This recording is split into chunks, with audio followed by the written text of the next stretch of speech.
Patti Smith, the poet-punk priestess who stormed the 70s like a thunderclap, returned to the stage with a ferocity that belied her 6 decades in the spotlight. Marking the 50th anniversary of her groundbreaking debut album Horses, the 78-year-old icon delivered a sold-out spectacle at New York City's Beacon Theater, resurrecting the raw, revolutionary tracks that birthed an era.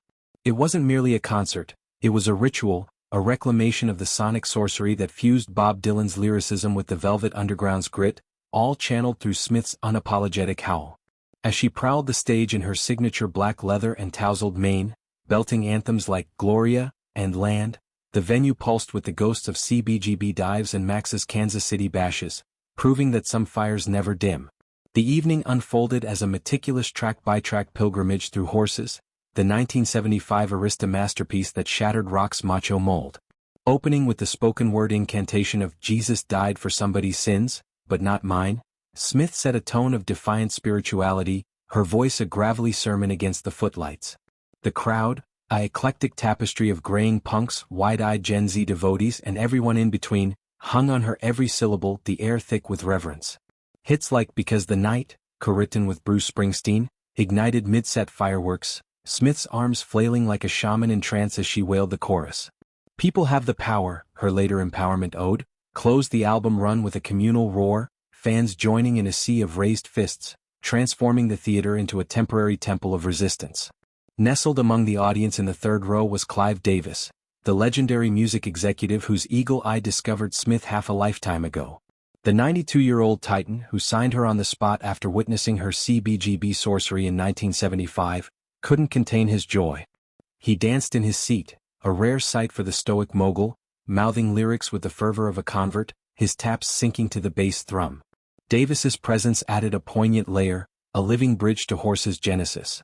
Back then he was knocked out by her aura, proclaiming to the New York Times, "Patti's not just another artist to me.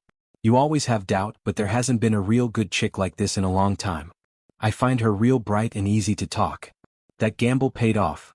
Under his Arista banner, Horses debuted at number 50 on Billboard, but its ripples reshaped the landscape, spawning post-punk, no wave, and a legion of artists from PJ Harvey to St. Vincent.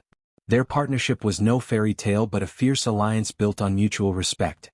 Davis greenlit her first 3 albums, Horses, Radio Ethiopia, Easter, without meddling for radio polish, allowing Smith's poetry to bleed unfiltered. She, in turn, hailed him as the midwife to her vision, crediting his faith for letting her wield rock as a weapon rather than a commodity. Over the decades, their bond endured through triumphs and trials. Smith's Mapplethorpe collaborations, her 80s hiatus for Family, her 90s literary pivot with memoirs like Just Kids. Davis attended her book launches, championed her Rock and Roll Hall of Fame induction in 2007, and now at this milestone, he witnessed her reclaim the throne.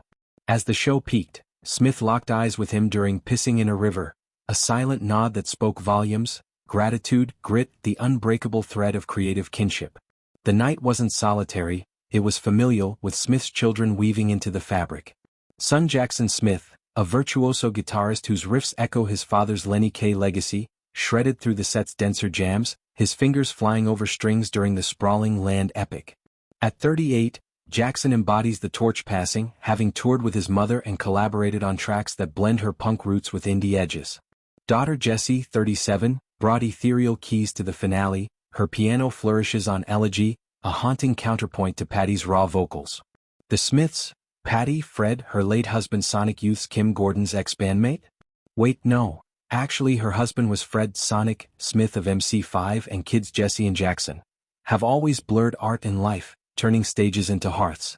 Jesse's involvement evoked Horse's domestic undercurrents, the album born amid diaper changes and downtown squats. As confetti rained and encores thundered, Babe Rainbow, a cover of My Generation, Smith paused for reflection, her sweat-glistened face a map of battles won. Horses wasn't just songs, it was manifesto challenging gender norms with lines like, "I was lost in a dream of a girl on fire."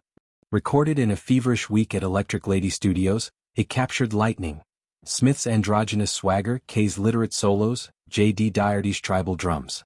Critics hailed it as the art rock album of the decade, but its true power lay in accessibility. Kids in Ohio formed bands, women grabbed guitars, the underground went overground. Post-show, Smith hinted at horizons, After these celebratory shows I'll tour again, she declared, eyes alight with the road's call. At 50 years on, Horses endures as artifact and accelerant, its grooves etched in vinyl soles. This beacon rite reaffirms Smith's immortality, not frozen in amber but evolving, a punk eternal who taught us to howl at the moon. In her we see the revolution's pulse, messy, majestic, forever unbroken.